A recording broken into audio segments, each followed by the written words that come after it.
Jair Bolsonaro volta a dizer que não vai tomar a vacina contra o coronavírus. O presidente da República diz que, da parte dele, nenhuma punição será adotada. A vacina, uma vez certificada pela Anvisa, vai ser extensiva a todos que queiram tomá-la. Eu não vou tomar. Alguns falam que estou dando um péssimo exemplo. Ô, imbecil!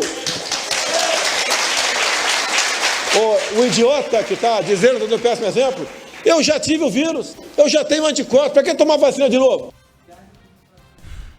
O presidente Jair Bolsonaro ainda fez críticas diretas à vacina da farmacêutica Pfizer-BioNTech. Lá na Pfizer, está bem claro lá no contrato, nós não nos responsabilizamos por qualquer efeito colateral. Se você virar um jacaré, é problema de você, pô. Não vou falar outro bicho que ele pensar que falar besteira aqui, né? Se você virar super-homem, se nascer barba em alguma mulher aí, ou algum homem começar a falar fino, eles não tem nada a ver com isso. O que é pior? Mexer no sistema imunológico das pessoas. Como é que você pode obrigar alguém a tomar uma vacina que não se completou a terceira fase, ele não está na experimental? Bom, ontem a farmacêutica Pfizer apontou que as exigências da Anvisa são o grande entrave para que o uso emergencial da vacina da empresa seja aprovado no país. De acordo com o laboratório, a Anvisa pede detalhes da quantidade de doses e o cronograma para o Brasil. Mas, de acordo com a companhia, isso só pode ser definido com o contrato.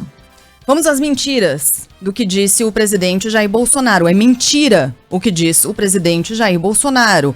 Porque o que diz a ciência, e é na ciência que a gente se baseia para levar em consideração o momento que a gente vive desde o início da pandemia, é que as vacinas, assim como todas as outras vacinas, quando aprovadas por agências reguladoras, aqui no Brasil, no caso a Anvisa, elas não interferem geneticamente, elas não vão modificar. Como é que disse? Vão tornar vai virar um jacaré. Um jacaré, para não citar outro bicho, né? É. Não vai fazer, como é que é? Barba crescer em mulher, isso. Quanta bobagem. Sabe que isso me lembrou? Me lembrou muito um discurso, vocês devem lembrar disso, que na época a gente repercutiu muito no Brasil, do Hugo Chávez, que ele dizia que não podia comer frango, porque frango tinha hormônio e o hormônio gerava peito nos homens, era por isso que os homens estavam virando gays, era tudo uma justificativa que era meio fora da, né? Enfim. Sim, eu não tenho nenhum constrangimento de entrar para a lista do que o presidente chama de idiotas, porque ele está dando um mau exemplo, ele está sendo irresponsável. Ele está sendo irresponsável, está dando um péssimo exemplo, porque atrás dele tem pessoas que aplaudem. A gente ouve as pessoas aplaudirem o que ele está falando. É completamente fora da realidade, parece que a gente não está vivendo o que a gente está vivendo. A gente tem mais de 180 mil mortos no Brasil, gente. É completamente fora da realidade. E só assim, uma outra fala dele que não tá aqui, que a gente acabou não colocando, mas a gente tem depois, a gente pode até puxar ela. Aí ele diz o seguinte, essa coisa do STF de impor restrições, ela é inócua porque nós não... E aí a gente entende por que ele tá fazendo todo esse discurso. Ele diz, nós não conseguiremos, não teremos vacina para toda a população até o final do ano que vem. Então, como é que a gente vai botar uma restrição se a pessoa quiser lá tomar e não vai ter a vacina? E aí você entende a real justificativa de por que é que todo esse discurso acontece. É porque o Estado brasileiro não vai conseguir dar conta, não vai ter um plano eficaz para vacinar toda a população. E aí, por isso, todo esse discurso. O presidente também falou sobre os efeitos colaterais de vacinas, e quem toma qualquer outra vacina sabe que está sujeito, sim, a efeitos colaterais. Uma vacina como a da gripe, essa vacina que sofre atualização anual, sim, ela pode ter efeito colateral, como todas as vacinas. Desde que tenha eficácia e segurança comprovadas, em um bom percentual, aliás, acima de 60%, já são vacinas que devem ser aprovadas. A gente está falando de vacinas que até aqui têm apontado para 90%, 95%, até mais do que isso em alguns casos, de eficácia, de segurança. É o que tem apontado todos os estudos até aqui. Então, quando o presidente da República também questiona a respeito dos efeitos colaterais, sim, haverá em alguns casos efeitos colaterais.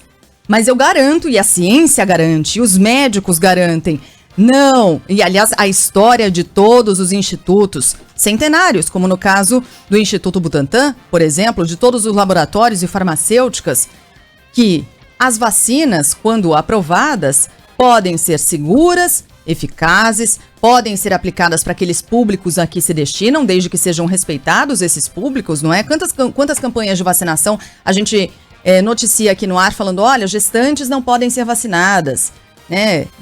Quem é alérgico a determinados alimentos também não pode ser vacinado. Sim, é muito possível que haja restrições em relação a elas. E vamos em frente. Teremos uma campanha nacional de vacinação. A gente fica perdendo tempo, energia, porque a gente tem o papel aqui, a obrigação de pontuar o que é verdade, o que diz a ciência e o que é mentira. O que o presidente está dizendo é mentira. Ninguém vai criar barba no rosto porque tomou uma vacina. Isso é mentira. As coisas têm nome. E é um discurso, sim, como disse a Gabi, irresponsável. Dá um mau exemplo, sim, para a população brasileira. A gente está no meio de uma pandemia. Se vacinar num momento como esse é se proteger e proteger os outros. E quando saírem os dados da eficácia da Coronavac, acho importante a gente reforçar desde já que uma coisa é segurança e outra coisa é eficácia. A segurança de todas as vacinas já está comprovada. Dessas vacinas que estão em fase mais avançada e das que, bom, a gente tem falado recorrentemente porque são as que têm possibilidade de negociações e que a gente deve acessar as doses. A segurança de todas já está comprovada. O que agora se espera é o resultado de eficácia. E o que muda com mais ou menos eficácia é apenas a quantidade de pessoas que precisam se vacinar para que haja uma imunidade de rebanho, aí sim, por causa da vacina e não por causa da doença, que isso não se comprovou. Então, são duas coisas diferentes, isso é importante ficar claro. Eficácia e segurança. As duas coisas são importantes, mas a segurança já está garantida. Tem mais uma mentira no discurso do presidente da República, quando ele diz que eu já tive Covid, eu já estou imune. Quantos casos de reinfecção temos relatado nas últimas semanas? Com confirmações oficiais. No Brasil, fora do Brasil. Aliás, um número que está subnotificado. E os médicos e cientistas sabem disso. Porque é muito possível que pessoas que tenham sido contaminadas e infectadas lá atrás, março, abril, não tenham sabido, não tenham testado, não tenham feito o teste do PCR e agora, eventualmente, estão passando por uma reinfecção e não sabem. Então tem essa enorme possibilidade. E já há os casos confirmados de reinfecção. Portanto, o presidente da República também erra e mente quando diz que ele está... Eu não sei se é ignorância apenas ou se é maldade. Porque o que parece é má fé.